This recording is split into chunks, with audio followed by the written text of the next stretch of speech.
What's up, guys? Welcome to another installment of Royal versus the World, where I'm currently in my car recording this before my first day of work in Tampa. But I'm not talking about work. Today I want to talk about a concept that's been on my mind, a couple concepts, two concepts specifically.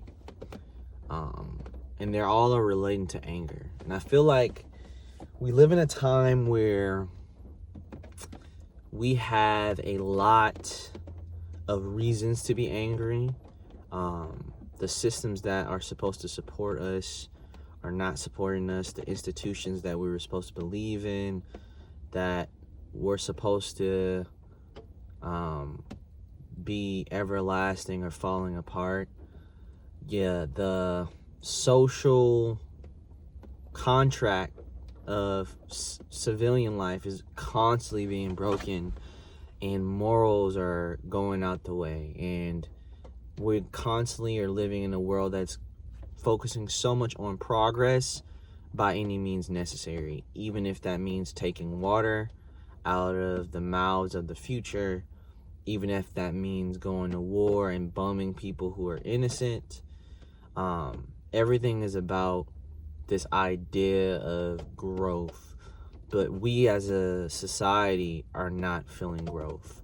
If anything, we're feeling the ramifications of the rationalization of this growth, where it's constantly constricting us more and more and more and more. And I wonder, when is the point where we get angry and have righteous anger, where we as a society come together and see how all of these injustices, all these bad faith participants in government, in society, are constantly getting away with things.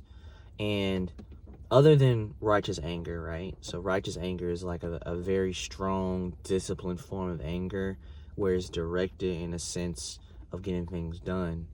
I feel like we, instead of having righteous anger, we are in a state of moral indignation, which is kind of similar, right? It's righteous in some sense, but it's also a little bit nefarious. It's absolute, where there isn't room for interpretation.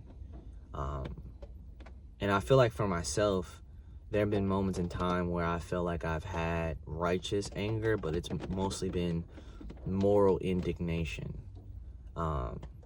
A situation I ran into, I had gotten into a scuffle with a certain individual over a matter that I felt needed to be said, and the people in the room were not saying what needed to be said. And I feel like I kind of get this from my father. My father's a lot more extreme in his propensity of dealing with things that seem wrong. His perspective is a lot more broad. Like, if the leaders are not doing their job correctly, he does not want to fix the problem or even deal with having to suffer from a bad institution. Versus me, when it comes to moral indignation, I think it definitely comes from a place of traumas and wrongs that I've dealt with or I've seen in the past, and it's me recognizing patterns, and it makes it, the anger or the annoyance, I feel, way more permeating for me. And the result of my moral indignation was just a refusal to listen to people in the room. It was a refusal to even allow the other person to speak, because for me, there were so many things that I was adding up in my brain that had been crossed. So many boundaries, so many lines have been crossed, and this was just the line for me. And I couldn't, it's even more, moral indignation is made more annoying when you voice your opinions, when you state the logic, but the change doesn't happen and it stays the same. And I would say moral indignation is something I feel like most of us have, where we have these things that we don't like and we're very dismissive of, but also it's a double-edged sword, because we're so extreme that we're not open to other perceptions, that we are truly vilifying someone and seeing them as absolute evil, which again, there are people who definitely are absolute in the evil that they do, but there's definitely more nuance. But no, there still are billionaires and people like that who are having way more excessiveness in their life. Yeah, there's something off about them. But I think examples of this is where, like, we have people who believe in social causes, right? You believe in what's going on and supporting Palestine, or you believe in LGBTQ rights, or you believe in, you know, Native American rights, indigenous rights, right?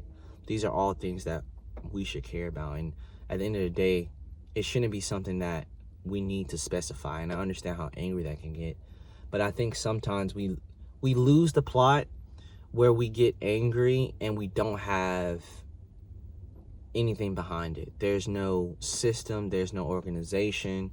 It's just a lot of nitpicking and saying like, oh, you're not saying, you're not supporting this, something's wrong with you, right? And like, being able to speak with people on both sides of the left, the right, you see the offensiveness that brings, right? You know, typically change is never fast. You know, radical change takes intentionality and it takes time, right?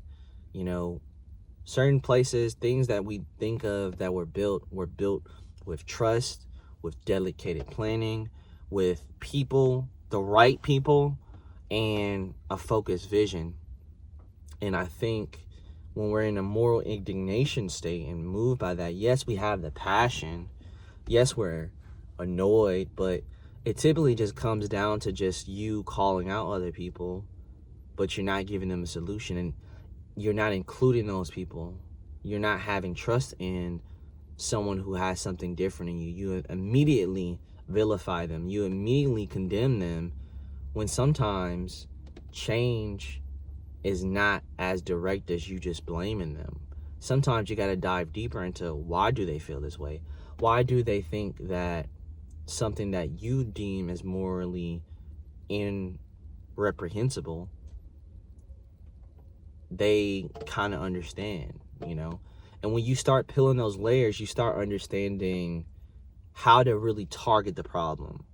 You start to understand the root causes of things. And I feel like that's why righteous indignation, or why did I say indignation? Righteous anger is way more potent, right? We need to get back on the absolute high, on our high horses sometimes, and come down to earth and meet people where they are. Because when you meet people where they are, they understand that you're not trying to vilify them. It's very hard to make someone change their opinion when you attack them. That's for anything. If you're having a conversation with your spouse, if you're using attacking language, if you're calling them evil and all these things, they're going to get defensive, right? But with, you know, stepping the pedal back and being more so in the medium, in the mean of things, not being too lenient, not being too excessive like moral indignation, but having that right Goldilocks in the middle, righteous anger. I feel like that's the way we can solve a lot of the problems. And it's a constant, it's using that energy, that negative energy, that pain, that anger, that emotion, and it helps channel it in a better way. So be righteously angry. Yeah, you have times where you have moments of moral indignation, but be righteous in your anger. Be resolute and disciplined and focused, and understand that you have power. And focusing that emotion and anger towards better things, especially those things that take time, is so important. Yeah. That just came to my mind today. I was thinking about that for a while. So hopefully enjoyed this little brief video. I'm gonna get to work now. See you on the next episode of Royal versus the World.